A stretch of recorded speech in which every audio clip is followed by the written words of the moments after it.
The Texas Rangers look to be gearing up to make a trade. That and more ahead here at the Upside.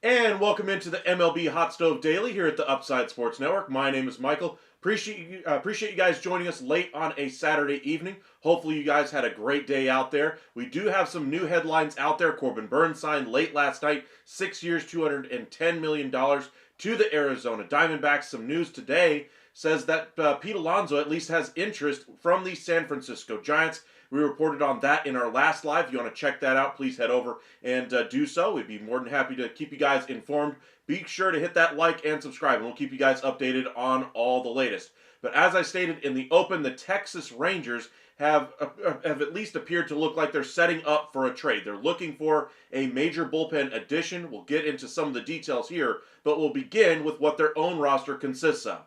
Welcome in Holly, Rafe, VPC, ZX. Appreciate you joining us. Hey, and the Texas Rangers are your 2025 World Series champions. Wait, okay, so I told you guys this live was going to be a lot about trades, and lo and behold, literally as I'm logging off from our live about a couple hours ago, I see a tweet from Jeff Wilson, one of the Texas Rangers beat reporters, says, looks like nothing going on, parentheses for now, with Ezequiel Duran. I was told it was a mutual decision to end his winter stint after 25 games. In those 25 games, he was a little bit better than what he showed last year. What you would expect anyway, especially when he's over 3 years older than the age of competition he's facing in Winter League ball. Mainly you're just hoping to get those guys back on track. So as far as the trade route is concerned, the Rangers already had a plethora of middle infielders that were backing up Semien, Seager, and Young. You look at Josh Smith, Justin Foscue, and Ezequiel Duran. The thought process going into this offseason was they have Nathaniel Lowe at first base, locking down that position. Now they've since traded him away. They bring in Jake Berger, who's still going to be a DH first base complement. They bring in Jock Peterson, another DH player. Now they're going to look at their positional flexibility, one of their guys they use all over the infield in Ezequiel Duran in a possible trade. Now, I know this doesn't exactly excite other fan bases out there, but look at where things are when you look at the Texas Rangers. Their biggest priority right now is that bullpen. The biggest name they've been connected to is Kirby Yates, but now with the signing of Corbin Burnes, 6 for 210, and the Diamondbacks putting a full court press to try to compete in 2025, one has to believe the number is getting pretty significant for Kirby Yates at this point. The original thought process this offseason said Kirby Yates 1 year, $14 million, maybe 2 years, $22 million. With as many teams that are now in there for Kirby Yates, gotta think that number is starting to get a little bit untenable for the Texas Rangers, who are still dealing with financial issues as far as trying to stay underneath the tax. They have roughly $18 million with which to work. That's still plenty to go out there and get a deal done with Kirby Yates, who, when all things are equaled out in the offseason, I think he would like to come back to Texas if the contract offers are similar. That being said, you can't put all your eggs in that basket. This news from Jeff Wilson tells me that the Rangers are operating on another track that might get them another late-inning, high-leverage reliever. We'll check in on a few of those opportunities and who might the Rangers be targeting in a trade with Ezequiel Duran. Welcome in, Rafe. I'd love to see Polar Bear to San Francisco, to be honest. As a power bat, I would like to see it, but as a long-term deal, that is where I would struggle with the Giants acquiring Polar Bear Pete Alonso. Because his nickname is Polar Bear Pete, okay? Let's see here. Nando, welcome back. Blue Jays got to move out of Toronto. Players don't want to go there. I don't necessarily believe that. I think it's that the team doesn't necessarily have the future that they did when they first brought up Vlad Guerrero and Bichette and all that other and all of this current contending team. It's now just time for them to bear down and realize that they're not going to compete and realize that they need to go through a retool, rebuild process, whatever you want to call it. There's nothing wrong with the city of Toronto. It's a great place. Just because it's in a different country doesn't mean it's better or worse than any other place in any other country. But looking at Toronto itself, it is a glittering example of what a great city could look like.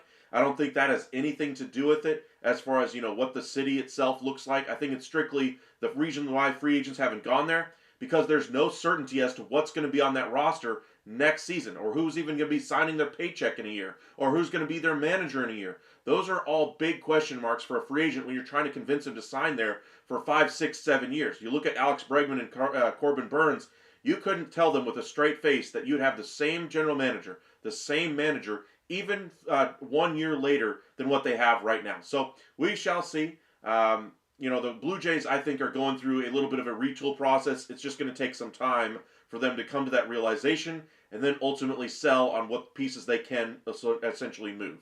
Alrighty, Jonathan, good night. If Alonso is smart, he won't take the Conforto route. Pete was offered a sizable amount, $158 million, and he declined. He has no one to blame but himself for this debacle. I wouldn't call it a debacle. I still think he's going to do very well in free agency. This is still fairly early in the free agent process. We're about a month and a half away from pitchers and catchers reporting. There is time to get a deal done. We'll see what they ultimately do, but it's still early for me. There's not too many big-time hitters left on the free agent market. You look at Alex Bregman is your number one as far as position players. Pete Alonso is in that next tier along with Anthony Santander as well. But let's kind of check in on a few of these other comments here. We ain't going nowhere. They ain't going out of Toronto. I'll agree there. Rafe, Duran and more for Helsley.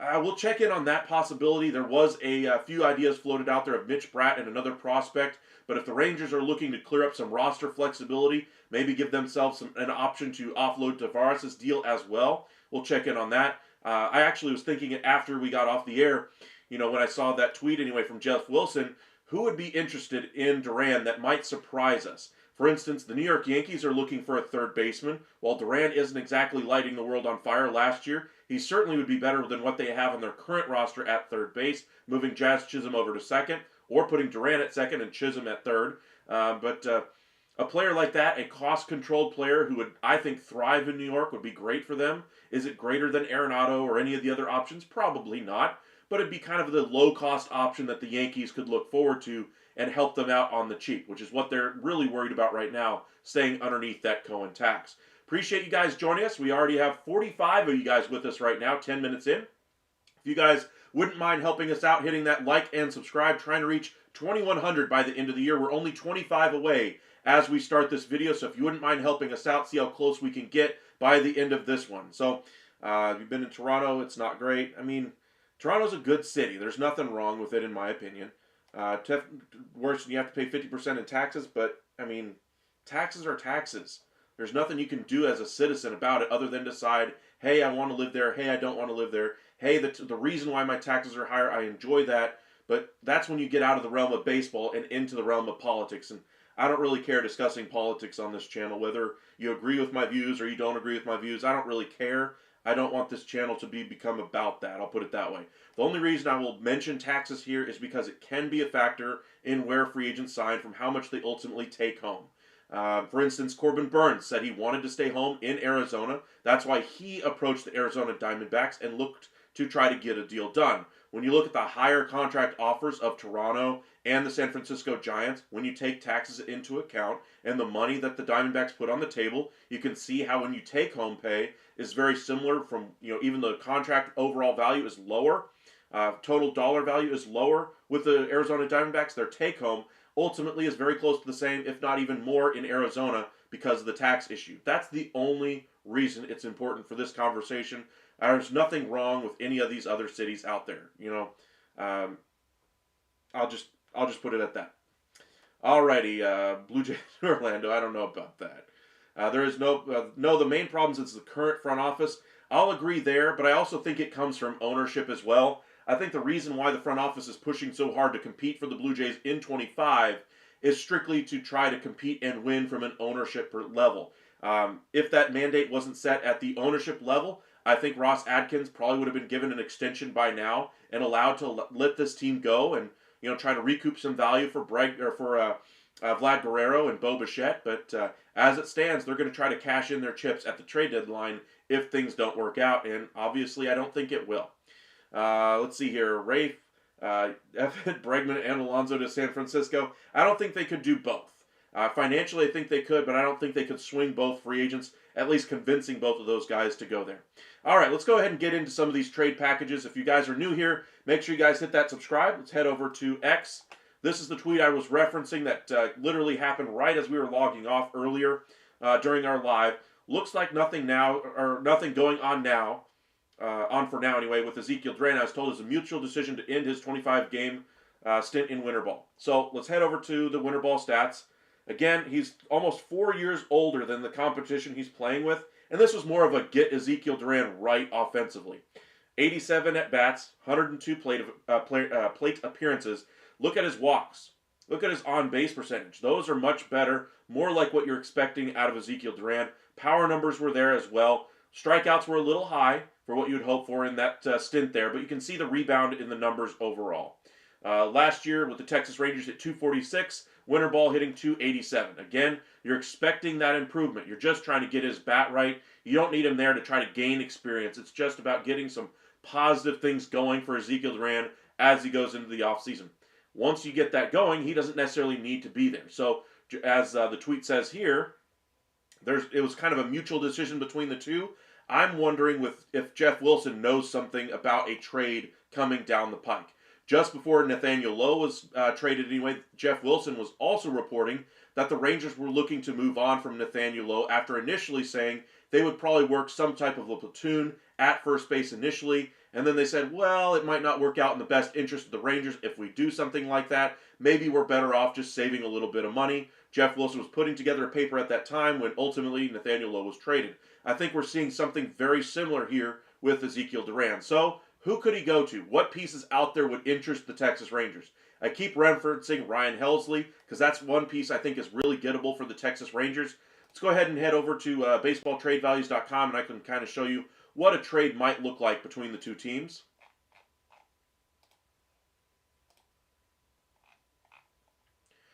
We're going to pull up the Cardinals first.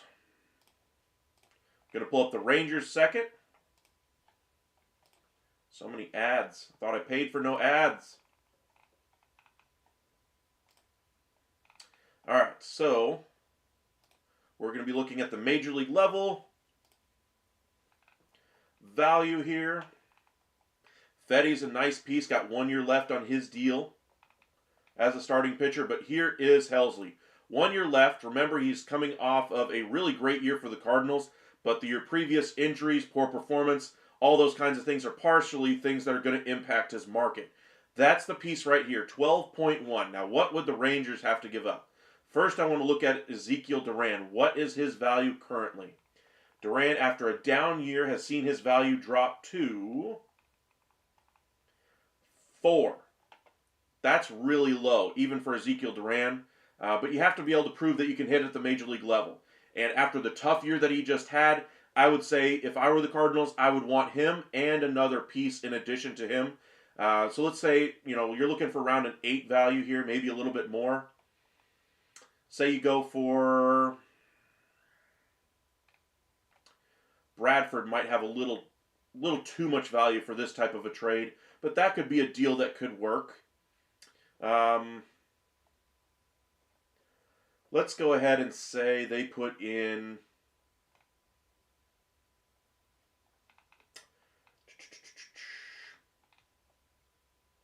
Teodo showed a lot of promise in the minors last year. He could be a bullpen arm for the Rangers at some point this coming season.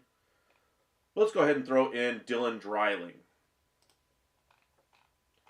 So there's the trade. Helsley for Duran and Dreiling. I think that would get a deal done here between the two teams. Let's go ahead and validate the trade. Fair trade. Appears to be fair for both sides. The farm system is very weak. It is, but it is a little bit top-heavy as well. You got a lot of guys, getting close to the major league level.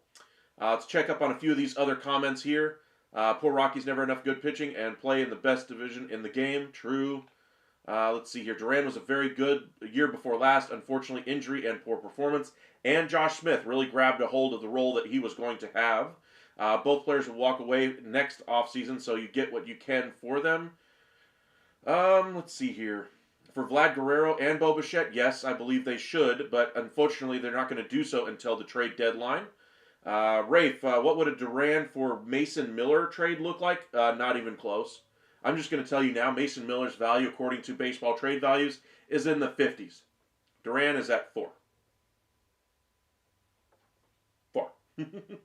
Not going to get you close. I thought a Jack Leiter trade and Ezequiel Duran and a top prospect might get you close. You're not still getting close to that deal either. And that's why I don't think the Rangers are going to be able to do it unless they swing another trade or at least expand the deal to a 3-team deal. Let's do another one. Let's go ahead and clear this trade out. I know a lot of you guys are looking at Vlad Guerrero trades lately. Let's say they get to the trade deadline. What could a trade look like for Vlad Guerrero Jr.? Vladdy is worth 21 before the season, so at the trade deadline, probably going to be worth around 12, somewhere in there. Let's go ahead and put him in the trade. And the team that we'll put him going to, we'll do the Giants just to kind of make it interesting here. Giants have been referenced as a team that could be a fit here. I know some Giants fans were pushing for this one in our last live, so let's take a look at what that would take. Let's go ahead and do Matos. Actually, I think we'll put Birdsong in there. And Matos, that was the trade that we looked at earlier. Wizenhunt was another piece that they had looked at. So let's say they go with, instead of Birdsong, let's do Wizenhunt. And then another piece, a smaller piece. And let's go with an 18-year-old outfielder. Why not? Or even Liriano. That would be a better piece. Or Luciano, excuse me. All right. Now, this would be a bit of an overpay even right now.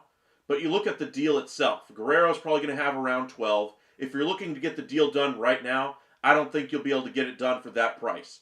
If you're looking to bring in Vlad Guerrero, you're going to have to do it at the deadline. This would be most of what the value they could get right now for a full season of Vlad Guerrero Jr. If they don't get the deal done now, go ahead and take out Wizenhunt. That's probably what your trade is going to look like. I still would like this return if I'm the Blue Jays. It's better than losing him for nothing like the Angels did for Shohei Ohtani. I think that's the route they will ultimately go. If I'm the Giants and I have a chance to make a postseason run, if I have a better than expected season, then I might actually consider something like this. But until I see the Giants in a position where they should make a trade like this, I would hold off on trying to acquire Vladimir Guerrero Jr. via trade. I still would prefer going through free agency. Let's see here. Miller would look good in pinstripes. I think he will go to Giants out of frustration. For Miller? I don't think so. But if you're referring to Pete Alonso, I think he's still going to go back to the Mets. I don't think there's any frustration from Alonso's side. I think it's just the process of going through free agency. You leave it up to the agent to get you the best deal. And I still think he's going to get paid handsomely to play there in New York behind Juan Soto there. Anthony, welcome back. Sandy Alcantara, we can do that one next. VPC ZX, Edward Rogers III, is the new CEO and president of Rogers Communication. He is the family that own the largest communication company, and the Blue Jays have just bought a chunk of MLSE. I'll put it this way. The Rogers Corporation has a lot of financial backing. There is not a money, quote-unquote, issue there in Toronto. They had the money to go out there and spend it on Juan Soto. They have the money to spend it on an Aaron Judge. They have the money to go out there and get an Alex Bregman or a Corbin Burns. The question is, can they get a deal done for those guys? And so far, because of the inconsistency from the management staff, from the front office, for the instability of that roster, that's why they haven't been able to bring anybody in. It's not an indictment as far as the city or the financial resources of Toronto. It's all about the team itself. Look at where that team is headed right now. If Bichette leave and Guerrero leave in free agency, what do you have left to pin your hopes on? If those guys leave and you have a poor year, at the trade deadline they turn around and trade away Guerrero and Bichette, who's your manager going to be after the trade deadline? Who's going to sign your check after the deadline? Who's going to be on your team in 2, 3, 4, 5 years when you sign a 7-year, 8-year deal to play in Toronto for $250 million? Great contract. Yes, the tax issue. But who's going to be on your team is a bigger question as well. And with all the inconsistency there, you can see why other free agents are looking to go elsewhere, Corbin Burns specifically wanted to go back to Arizona. I think that was kind of a one-off there. I don't think Arizona was really looking to bring him in at the start of the offseason. When Corbin Burns reaches out, you at least got to consider it. But the Blue Jays, they have to make a statement there if they're trying to keep their ownership or keep their front office intact. And unfortunately, I just don't think it's going to happen. CBS said Bichette could go to the Giants. That just feels wrong, though. I would agree there. I think they've already made their acquisition at short with bringing in Willy Adames. Bichette could move off of short and play over at third base, I suppose, but they have Chapman there at least for now. I do think the Giants are going to make some major additions. I just think they're going to keep their powder dry to be able to go after free agents in 2025. Kyle Tucker, Vlad Guerrero Jr., among others, would be big names that they could bring in. They're going to have some serious competition between the Mets, Dodgers, Yankees, and even the Nationals next year to bring those guys in, though. Trying to Miller to Yanks, it's fate. Possibly, but I don't think they'll ultimately do it. I don't think they'll give up the pieces necessary to bring him in. I think the A's are going to ultimately hold on to him at least for one more year. It just seems too early to trade him. He has 5 years left to control. This is as high as his value's been. You had the issue with him punching the wall, but that decreased his value a little bit. He's back and healthy, and I expect him to go back to being that elite closer we saw at the beginning of last year. D-Rod, welcome in. Do you think the Jays tear it down in the offseason or in spring training or during the season? Honestly, I think that process starts at the trade deadline. Once they get that ball rolling on Bichette and Vlad Guerrero Jr., they'll try to offload some of the contracts that they have left. Maybe a Gosman could be moved. Springer, I don't think, could be moved, unfortunately. Jimenez, I think, is going to be there for a little while. I don't think anybody wanted that deal to begin with. Guardians did a great job getting off of that salary and getting a young piece back in return, then flipping that Horowitz player into 3 other pieces that could help out their roster in addition to that. So great wheeling and dealing by the Guardians. Not so much here by the Blue Jays, but they're going to have their chance to recoup some value at the trade deadline for Guerrero and Bichette. After the season is over, I think they'll try to trade Barrios and anything else that's not nailed down and try to bottom out this payroll and then go into free agency and see if they can sign a bunch of 1 or 2 year contracts to keep the team afloat and at least meet payroll commitments that they have to reach in order to get revenue sharing or whatever they might be able to get and just try to save as much as they can for their next contending team. That's at least the best case scenario for the Blue Jays. Do I think everything will be executed perfectly? Probably not. Empty seats will send a message and fire GM and Shapiro. I don't think that's going to happen, though. Toronto is very rabid about their fandom for the Blue Jays. When they start losing, though, yes, it'll be harder to draw. And at that point, fan interest does matter to owners. But I think winning and losing is going to matter even more. And I just don't think they're going to win a whole lot of games. Rafe, could Gray be traded for a pen arm? Yes, I think that's possible. We looked at John Gray's trade value. I think it was around 6 or 7. You could get a decent bullpen arm, say a 7th, 8th inning option, but I don't think you're getting a closer back in return. Let's see, D-Rod just signed a shortstop, and they have Chapman. Where does Bichette play? That's kind of my question as well. That and the rumors some fans have put out there about Bregman being a fit there. I don't see that either. Anthony, why do you think there's such a big divide between the MLBPA, the amateurs from college, high school, want an international draft because they feel it's unfair international kids paid more? Yes, it's mainly about the pay, getting the international draft rules in place to regulate that industry, to regulate that side of the business. And the other big thing for them is to make it a lot safer for baseball people in general. You don't have the coyote issue. You don't have people extorting players, all those kinds of things. Just look at Leonis Martin, the way the Rangers brought him over, and the issues he had in coming over, and several other players like that. Yasiel Puig had some similar issues. Just having an international draft would make that part of baseball a lot cleaner, a lot less scary, and a lot less criminal activity involved in it. Demon D, welcome in, welcome in. I think personally Toronto should move the team to the U.S., not going to happen ever. Let's see here. D-Rod, okay, Barrios has a good contract to trade now relative to these new pitching contracts.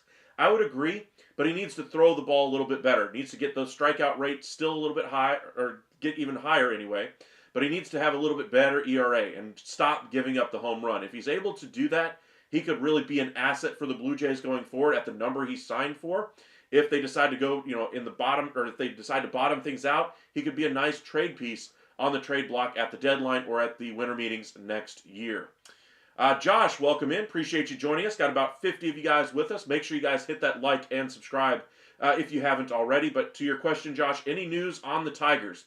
Lots and lots of news. We'll start with Alex Bregman. They're seen as one of the two favorites, at least at this point, for Alex Bregman. Red Sox and Tigers being those two favorites. Carlos Baerga says that the Tigers will ultimately win the bidding there. The other news, Colt Keith is going to play first base for them next year after the struggles of Spencer Torkelson. Gleyber Torres was signed 1 year, $15 million, probably going to play second base for you. You have a young third baseman, Jace Young, there as well. If they bring in Bregman, I wonder what they do with the younger players that are up and coming for that Detroit Tigers team. The starting rotation got a little bit of a boost with Alex Cobb on a 1-year deal, but they're going to need to continue to perform and get a little bit better. They have some young options at the back end of that rotation. And then, of course, they're led by Skubal. Then in the bullpen, you're looking at Kirby Yates as the guy they're trying to bring in this offseason. If they're unable to do so, we postulated about a Ryan Helsley being a fit to go in there. So lots of news anyway about your Detroit Tigers. Let's see here. RF Bassett, Barrios, Gausman could be traded at the deadline. I would say Gausman's probably the most likely of those guys, along with Bassett. VPCZX would have been 3 if 94 went smoothly.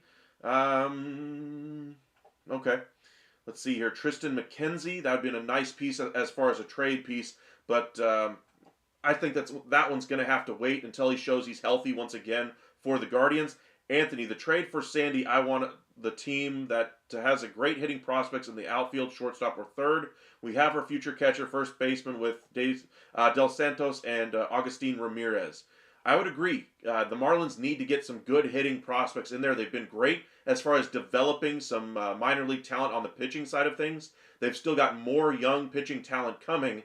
Trading Alcantara to add some offense would be what I would try to do. Texas has a lot of guys at the major league level that could go over there and already break in on that side of things, but not necessarily the highest level of offensive pieces that are left out there. You look at some teams that might look to trade for him at the deadline, teams that are going to be trying to win a World Series. Teams like the LA Dodgers could make some sense if there's an injury in their rotation. Team like the San Diego Padres have done things like this to try to maximize on somebody's abilities to try to win a World Series, try to have a better chance in the postseason. So they'll make a trade for Juan Soto. They'll make a trade for Dylan Cease. When they have 2 or 3 years left on their deal, they'll pay the premium to get the player with a longer-term contract and the control, because when they ultimately get to their free agency, they have the choice the year of, like they have with Dylan Cease this year, to recoup some value on the backside of that deal as well. Holly, per Evan Grant 12 minutes ago, Evan Durant was shut down for sore hamstring.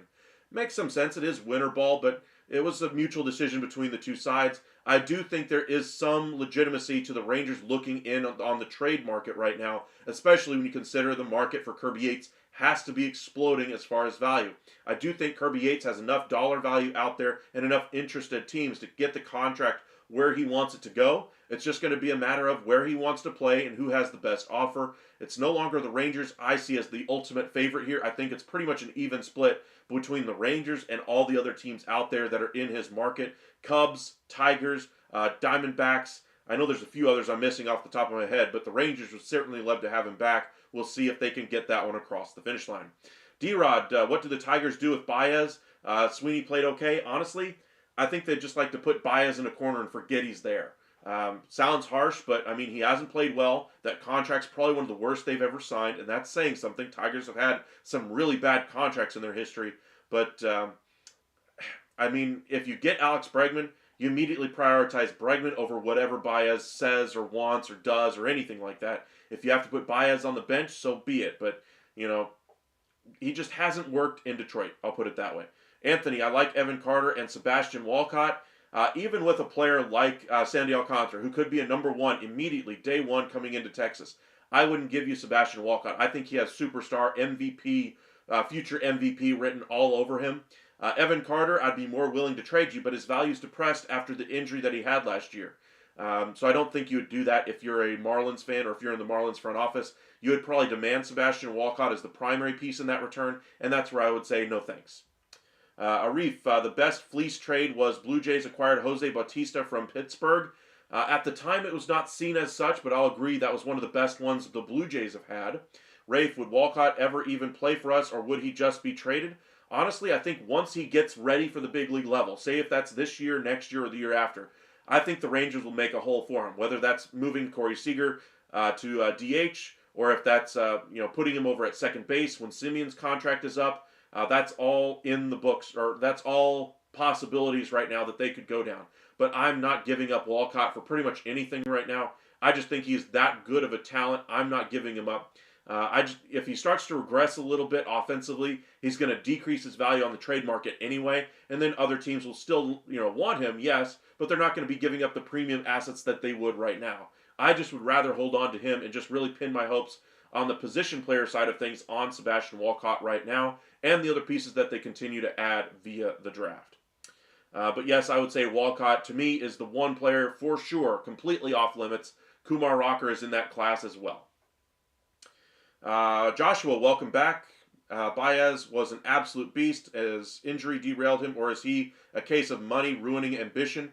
He was a beast at times, but the biggest issue for Baez is the swing and miss has really crept up in his game. He doesn't have great contact rate. The effort there is hit and miss as well. He's had effort issues with AJ Hinch since he's become the manager there, and just hasn't worked out. He was supposed to be a leader on that team, hasn't really worked out that way either, and just the entire thing all the way from top to bottom has not worked with Javi Baez. Now, was he dynamic when he was with the Mets for that half season with Francisco Lindor? He was, but ultimately he's never been that player at any point with the Detroit Tigers.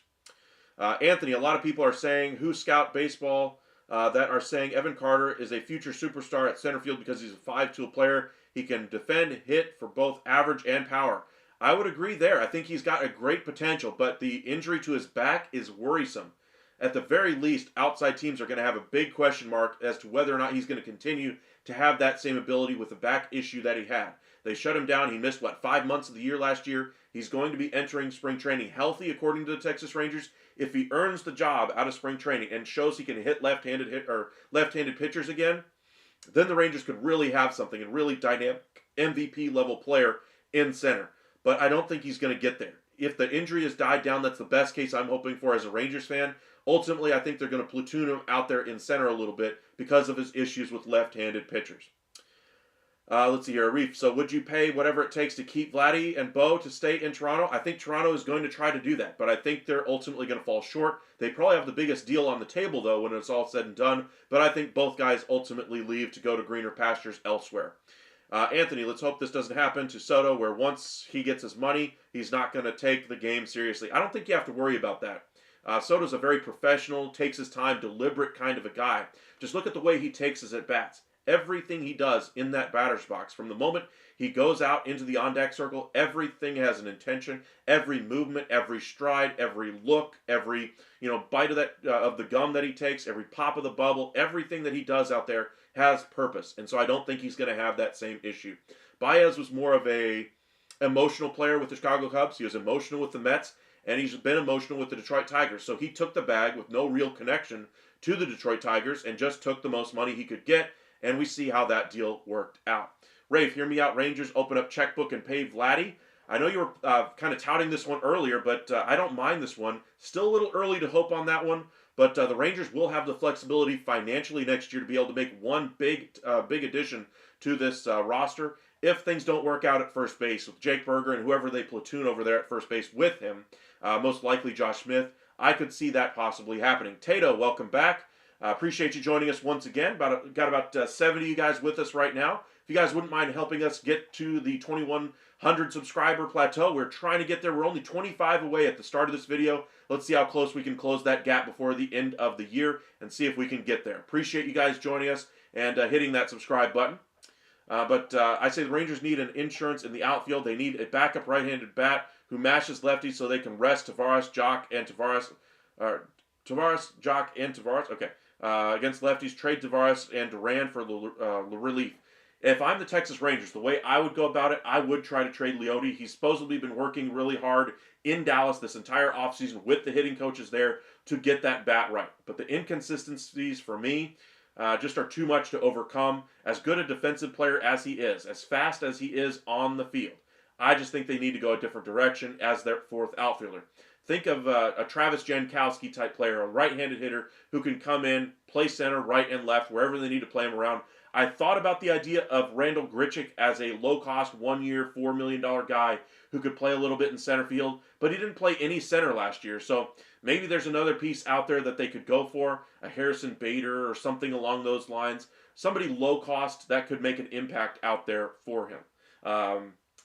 One player that just popped into my mind is Michael Taylor, but I can't remember if he's a right or left-handed hitter. I think he'd be a nice piece defensively, versatile player who could still have a little bit of pop in that bat, like he showed with the Twins, and to a lesser extent last year with the Pittsburgh Pirates. Ethan, welcome back. Appreciate you joining us. Vladdy's brother Pablo is in the Rangers single A. We got connections. True, we do. Rangers have done that in the past with recruiting other players, brothers, that kind of thing. We saw that with Luis Angel Acuna. They ultimately make the trade to get Max Scherzer to try to win a World Series. They win the World Series, maybe not entirely because of Max Scherzer, but they went all out to get that done, and they got their first World Series in franchise history. Anthony, question. I have an outfielder that I'm wondering what you would think, how he would be perceived in today's game. Grady Sizemore or Devin White. I remember Grady Sizemore quite a bit. For me, the issue for him when he was playing anyway was the injuries really derailed his career. He was a good player. Would he be better in today's game? I don't think so. I like him though. I think that teams would have been able to use a player like him very well, but I don't think he would have been the same impact player when he was healthy that he was back then. Tato meant to say backup right-handed bat against lefties to rest Tavares, Jock, and Carter. Someone like Pilar. That's one name I did circle. That would make some sense. Liriano to a lesser extent. I think Liriano's kind of exhausted his options at the major league level. To me, that would be a non-roster invitee that if he earns a spot out of spring training, great. But Pilar, this was supposed to be his last year, this was supposed to be his last year, the one he just played. And supposed to be his retirement tour, at least that was some of the rumors we heard around the trade deadline. And ultimately, he's still a free agent, hasn't filed retirement paperwork, and he may end up taking a contract somewhere, so we shall see. What about the trade for Edwin Encarnacion? As far as a fleecing, I guess, is your question mark. That deal really worked out for the Blue Jays as well. That whole team, when they had Josh Donaldson, Jose Bautista, Edwin Encarnacion, I'm sure I'm missing like 4 or 5 others that were on that team that beat the Rangers in the postseason, had that grand slam walk-off home run. I think it was a walk-off against Sam Dyson in the postseason. That was a great trade. Or a great swing anyway, a great bat flip as well. Even against my Rangers, got a recognized game. Let's see here. Anthony, would you consider the Josh Beckett trade for the Marlins to the Red Sox as lopsided in what the Marlins got back? I would. Alrighty, let's go ahead and wrap up here, and then we'll have our late night live to kind of go over some last minute news and notes that might be happening. Appreciate you guys joining us today. Let's see here. Ethan, Jim Callis says he thinks Walcott would be the #1 prospect in baseball this time next year. That's kind of what I'm fearful of if the Rangers do decide to move him for a big-time piece. I would want to keep that level of player no matter what your roster construction is on the major league level. I don't care how blocked he is. I don't care if his first position is locked up, his second position at second base is locked up, third base is locked up. You find a place for a player like that on the major league roster. Let's see here. Rafe, if the Rangers traded Smith, what could they be looking to get for him? Let's go ahead and pull up the Rangers here and just kind of do that one. And we'll do the one for Sandy Alcantara. Let's see here. Let's do the Rangers first. So Josh Smith, you were wondering what his value is. 14.5. Just to kind of give you an idea of what that could ultimately look like. We'll pull up the Marlins Alcantara just for just so you guys can kind of see what that would look like on the other side of it. Alcantara's value, 46.6. So let's go ahead and just build the trade here and just see what that would look like. I think you put in Smith. If I'm the Rangers, I'm not trading Evan Carter in this one. His value's too depressed. I don't think you could get fair value for what he's really worth. Smith, I think, would help them out immediately there. I think you'd probably be willing to include Justin Foscue in this deal, give them somebody at the major league level. And then you go to the minors here and just see what other pieces they could move in here. Let's put in the minors people up as well. You're not trading Walcott, like I mentioned. Rosario could be a piece, but I think they prefer position players. Maybe a Castillo could be a piece here as well. And let's go ahead and throw in another pitcher, somebody who's close to the majors in Teodo. So there's the deal. Not enough here, but let's go ahead and take out Teodo and see if we can add another piece with a little more value. Let's go ahead and do Rosario. So there's the deal. I don't think this would ever happen, but we had somebody ask what the value of Smith is. This is what it would look like for Alcantara. Now, as far as a trade for Alcantara, where could I think he goes? Again, pretty much any team that's competing for a World Series. We're talking about the best of the best. The Yankees, if they're looking for another ace if Garrett Cole goes down. The Mets, if they're looking for a number one in their rotation to kind of go into a postseason series with. The Orioles, if they really think they have a chance to win a series, which I think they have a great offense, they need a number one at the head of that rotation. That would be another great fit, and they have the prospects to trade. Would they be willing to do something like that? That might be the best fit on paper. The Dodgers are always a great fit with everybody because they have the major league assets and the minor league assets to make any type of a trade work. David Price, 1 year in Toronto, that was a lopsided trade. Tato, Walcott scares me. I can't tell you how many times I hear toolsy, high upside player who strikes out a lot. Ultimately, they struggle in the upper levels when they strike out a ton. Yes, but he's had success so far. And if he succeeds this year, he could very well be the number one prospect in the sport. I think there's a legitimate chance of that happening. Better than what we saw with Jurickson Profar. I think he's a better prospect than what Jurickson Profar was when he was with the Rangers. Smith, appreciate you joining us. I think it's the first time I've seen you in the chat today. If you guys are new here, make sure you hit that like and subscribe on the video. We're very close to hitting 2,100 subscribers. We're only 25 away as we started our video. We'll check out where we are at the end of this video as well. So if you're new here, please help us out and reach our goal. We would greatly appreciate it, please, and thank you. Arif, the worst trade Blue Jays history was for Dickey. Yeah, that was ugly. Manzano, I'm not trading Langford no matter how you offer up any piece off of that Marlins roster. I don't care if you offer me Alcantara and Perez. I'm not giving up Wyatt Langford. I think he has that high of a ceiling. Would I be dumb for turning down an offer like that? Yeah, probably. But I'm still not trading Wyatt Langford. Jets Runny, appreciate you joining us. Do you think Brandon Donovan will get traded? Dylan Carlson's a free agent. Brandon Donovan, I think, has a really high value anyway for the Cardinals. To me, though, I don't think they move him off the roster. I think they have some good options on that roster already for as far as trade candidates, most notably Nolan Arenado. Let's see here. Would you give up Langford for Sandy? No. Can you do Bichette trade module? I can. We'll do that one here in just a moment. Rafe, Rangers better not trade Carter or Langford. I don't think they will. Carter's depressed value because of injury. Langford, I think, has too high of a ceiling, and it didn't really scrape any of that last year. The power never really translated last year until later in the season. I think he's going to start the season off a little more strong offensively. He's always hit for strong power numbers every single level of baseball he's ever played, and I think that power is really going to play up in his sophomore year. Expect a big second year from Wyatt Langford with the Texas Rangers now that he's gotten a full year of Major League Baseball under his belt.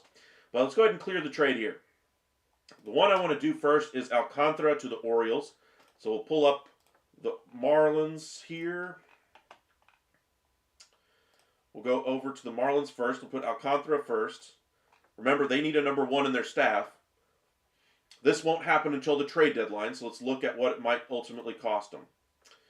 Round 40 is what you're looking for. Cowser, I think, is too valuable a piece for them right now. I think your best piece that you could probably hope for, maybe a Povich or a Hurstad. Let's go ahead and put in Hurstad as a major league piece. And then you go down here to, say, Bradfield. Makes some sense. Go a little bit lower here.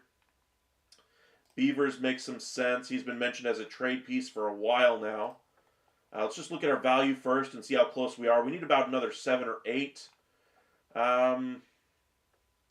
Honeycutt, maybe. Page 2. Let's go ahead and do both of these guys here and just kind of round out the trade package here. 5 pieces.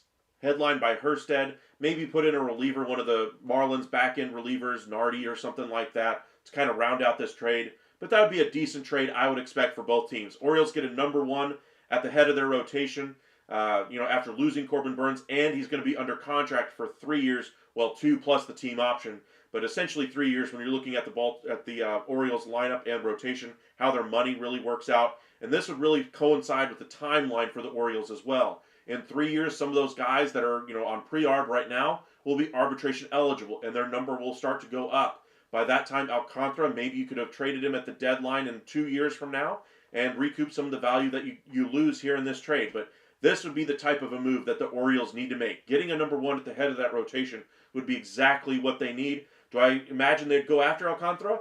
I imagine they've at least called on every number one in the league, but I think they're most likely going to bring in Dylan Cease. The one I would like to see them go for is Luis Castillo. I think he's very gettable for them. I think a trade is very easily a match between the two teams. A trade like this is a lot harder to get done, and I put this one in more of the long shot category. The other one that we had a commenter just asked about was Bo Bichette, so we'll go ahead and do that one. Imagine the Blue Jays here are looking to trade him at the deadline. So what would a trade of Bichette look like at the deadline? His value right now, with 1 year left, where is he? Am I missing him? There he is, only 5.3, so his value is really low off of a down year. So let's go ahead and see what teams could be in there. Say a team like the Mets could use him over at third base. Or a team like, I don't think there's a fit for the Giants, but say a team like the Dodgers decides, hey, we want to bring him in. They've been connected to him before. It ain't going to cost a lot. So if you're a team like the Dodgers looking to bring in Bo Bichette, what could it cost you? Let's go ahead and put in Bichette here. And just for kicks and giggles, just to make it funny, we're going to look at George Springer, who has negative value right now, but to get off of that money might be a good thing for them. Say if Bichette rebounds his value a little bit, maybe you can convince the Dodgers to take it and just say, hey, you're willing to eat money on all these other things with deferrals. Why don't you go ahead and take our bad contract off our books and just give us pittance back in return? Let's say the deal turns out to be maybe 1 year of Chris Taylor, so they get out of the contract a little bit quicker. That would be a decent offer. And then as far as a prospect, it ain't going to cost a whole lot. Let's go ahead and do page 3 where it's really low value players. Let's go with an 18-year-old shortstop, something like that. That would be kind of a crazy deal we could see if they included a George Springer. Let's remove George Springer from this one, though.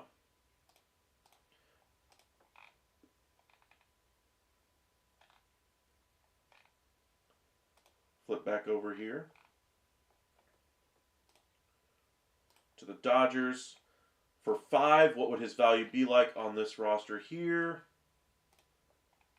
You're still pretty much right in this range here. Michael Grove might be a nice piece, a major league piece coming back.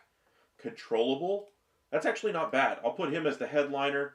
And then you go with some really low-cost option like Chase Harlan.